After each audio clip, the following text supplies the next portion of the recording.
सत्संगत जी प्यार से कहना धन निरंकार जी। वो भाव की दिल को, इस मन को दातार के रंग में हर समय रंगा जाए। ये जो संत हैं, महापुरुष हैं, इनकी चरण रज, इनके जो भी बातें सुनने को मिल रही हैं, इनसे शिक्षाएं, वो सुन सुन के अपने जीवन पे सुधार करना। कैसे मन से सिमरन, पैरों से सत्संग और हाथों से सेवा, ये हर कोई जब करता जाता है तो ही ब्रह्म ज्ञान को जीते हुए, जैसे कण कण से शिक्षा लेते हुए अपने जीवन के हर पहलू में एक एक समय में उसको कैसे जिया जाए, उस घड़ी को वो ब्रह्म ज्ञान जीना है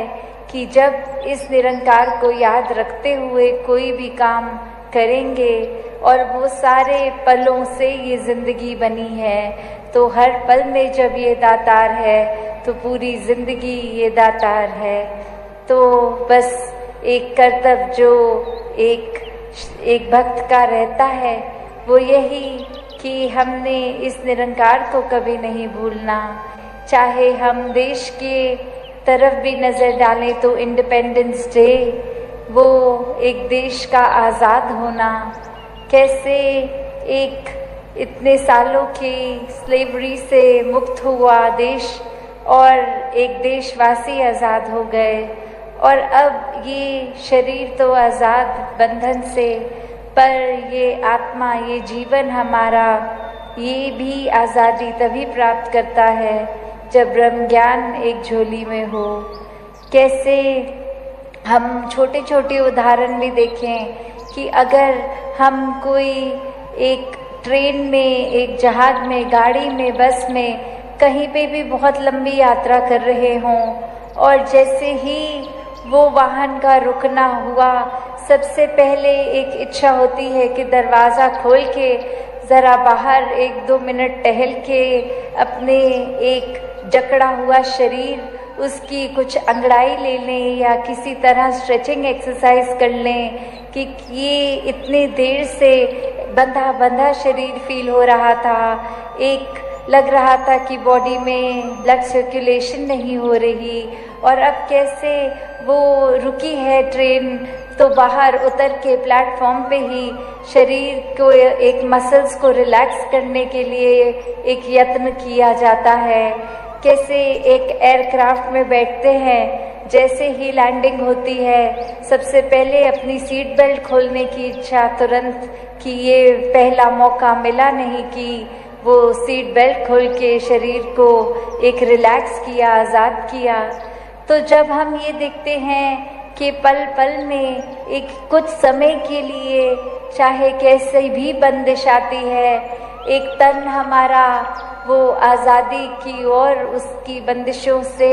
अपने आप को तोड़ने की कोशिश on the first given chance करता है कि इसी मौके में ये कर लिया जाए। तो जब शरीर कुछ देर के लिए, कुछ घंटों के लिए अपनी बंदिश बर्दाश्त नहीं कर सकता, तो एक नज़र इस आत्मा के ऊपर भी डालें। ये तो युगों युगों से शरीरों में बंद कर जी रही है, कैसे इसका एक फाइनल, इसकी आज़ादी हो। वही बात कि सब चीज़ इस निरंकार से शुरू होती है, इस निरंकार में ही रहती है, और इस निरंकार का जहाँ जहाँ वास है, जो इस निरंकार में एक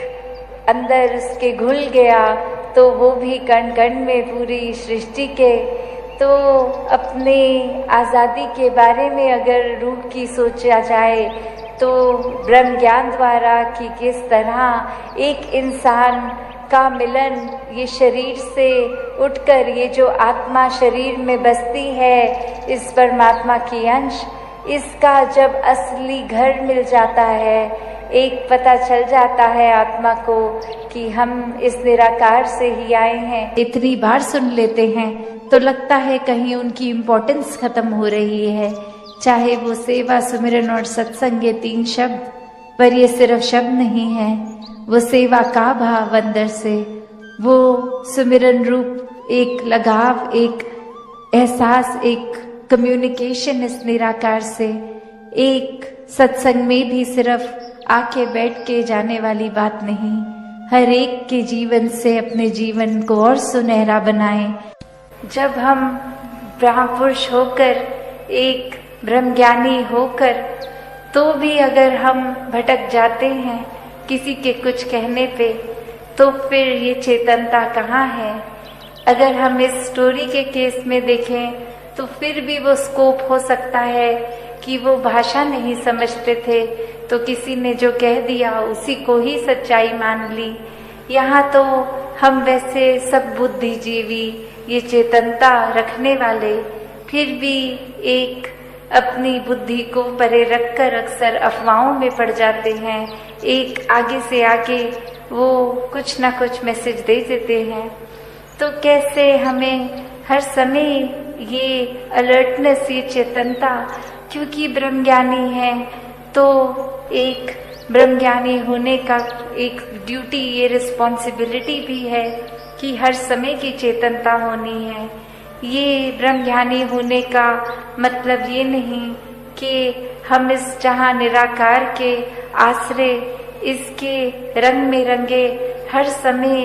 एक आराम से इसी के रंग में आराम से तैरते हुए हैं, गोइंग विद द फ्लो वाली भाव। तो फिर भी ये चेतनता तो एक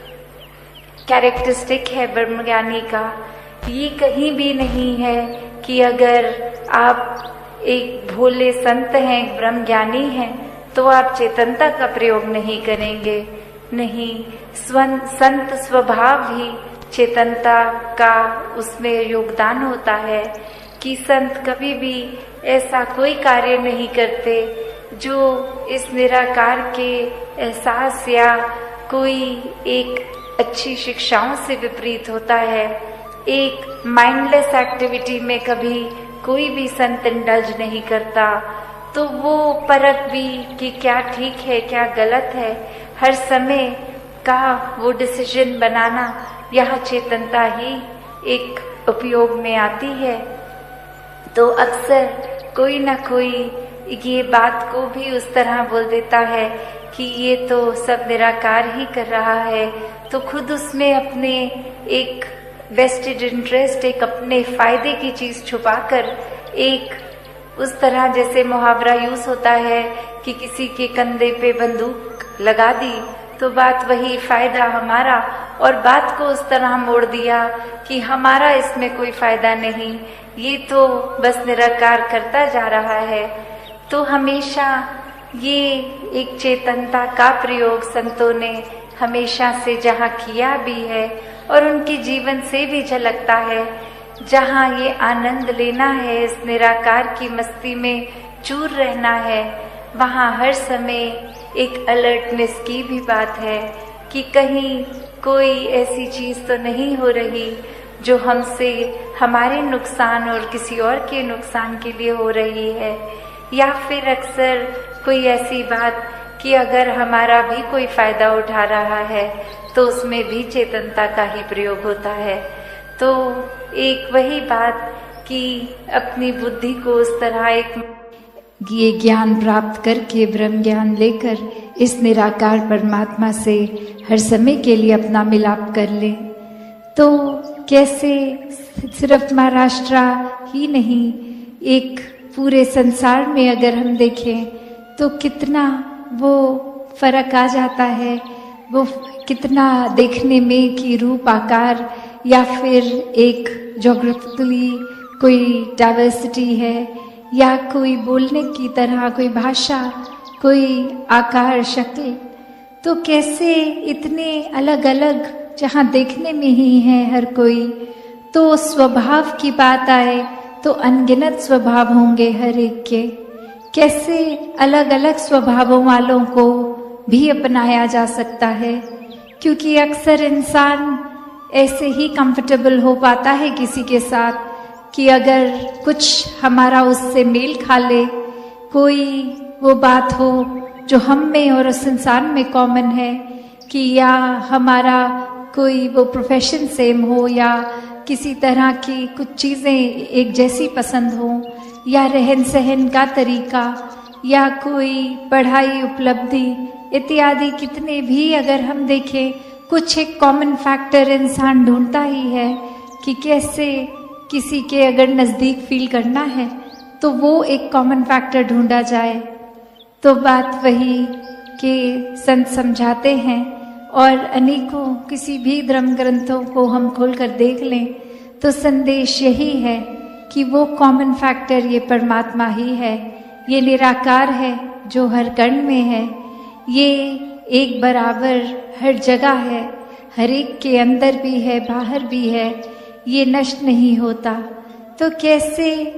ये परमात्मा का जहाँ गुणगान हर किसी ने अपने तरीकों से किया, वो पिछले 3 दिनों में भी हमने देखा, वो कविता मात्र रही, एक भजन मात्र रहा, स्पीचेस रही, और अगर वो भी देखा जाए कि कोई वो भाषाओं का भी बैरियर नहीं था,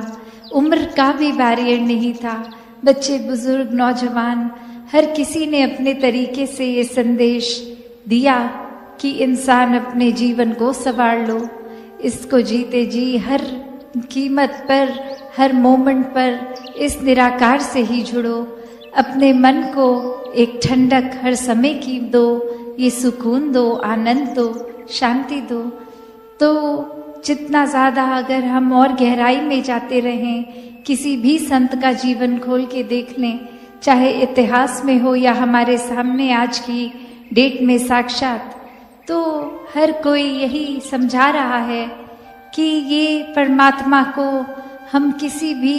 एक कोई कीमत चुका के नहीं, एक मुफ्त में ही परमात्मा मिल रहा है। उस संतों ने भी जैसे महाराष्ट्र में यहाँ एक बात इस तरह लिखी कि देव गया रुका ना लागे रुका मोल याही, ये देव गया फुका की बात की, ये मुफ्त में ये परमात्मा मिला है, और ये परमात्मा को हासिल करने के लिए एक तरफ तो अगर ऐसा भी कहा गया है कि कोई मोल नहीं लगा, और दूसरी तरफ हम अगर देखें तो ये भी कहा जाता है कि इस परमात्मा को तो हम अगर अपना शीश कटवा कर भी पालें तो भी ये सौदा एक सस्ता सौदा रहेगा। तो कैसे ये कीमती निराकार है, ये परमात्मा है, जहाँ एक तरफ ये सौदा मुफ्त कहा जा रहा है, उस तरफ दूसरी तरफ ये इतना कीमती। तो वो बात सुनने में दो अलग अलग बातें हैं, पर अगर गहराई में उतरे तो फिर ये सौदा सर कटवा के सस्ता भी इसलिए कह रहे हैं जीवन को, क्योंकि इसमें जो सर कटने की बात है वो अहंकार रूपी सर है, वो ईगोइस्टिक हेड हमारा जो हर समय अपने आप को प्रथम मान रहा है। और कैसे फिर ये संसार में ये हर कोई जान लेता है कि जहाँ एक अपनी मैं को सिर्फ खोकर इतना बड़ा परमात्मा, ये असीमित परमात्मा मिल सकता है, और सिर्फ हमें वो प्राप्त करने से अहंकार ही रोकता है कि हमें जब सब कुछ लगता है कि हम पहले ही इतने जानकार हैं, हमें स्पिरिचुअलिटी का सब पता है, हमें एक अपने जीवन को कैसे जीना है ये आता है, हमसे ज़्यादा एक भक्ति किसी ने नहीं करी, या हमसे ज़्यादा ब्रह्म ज्ञान की अवस्था को किसी ने नहीं एक प्राप्त किया। हम बहुत अपने स्पेयर में विज्ञानी रहे हैं या कुछ भी तरह का एक नॉलेज हमारा बेस अच्छा है, तो ऐसे अगर सोच विचार करके अपने आप को ही श्रेष्ठ मान लिया, प्रथम मान लिया, तो फिर तो ये स्पिरिचुअलिटी हमारे अंदर घर नहीं करेगी। एक परमात्मा जो पहले ही अंदर बसा है, ये इनसाइड आउट की जो जर्नी है कि अंदर हमारे मन में सुकून तभी होगा जब मन में परमात्मा है। तो कैसे एक इंसानों को अगर हर समय का सुकून चाहिए तो ये परमात्मा का मिलन अपने जीवन में एक मिक होना है, एकत्व लाना है। और कैसे फिर ये ही सौदा है जिसको एक कीमती भी बोला गया है, जिसको फ्री भी बोला गया है, कि बस अपने अहंकार, अपने एक सेल्फ इम्पोर्टेंस को छोड़ देंगे तो फिर एक समर्पित भाव आएगा। इस परमात्मा के एहसास में दिल पिघल के इसको सिर्फ प्यार करेगा। ऐसा ही सौदा अगर ये हर एक के जीवन में आता है तो वाकई ही हर किसी का जीवन महक उठता है। ये संसार की भी अवस्था अगर हम देखते हैं कि एक बार बार फोकस आता है कि जीना किस तरह है, वो तरीका जीने का क्या है, किस तरह एक अंदर से अपना स्वभाव बनाना है, एक जीवन में मिठास लानी है, प्रीत, नम्रता, एक ऐसे अन्य और अच्छे गुणों को अपनाकर हर समय वो गुणों में उनका प्रदर्शन हो, स्वभाव में, एक्शंस में, कर्म में। साथ संगत जी, धन निरंकार जी।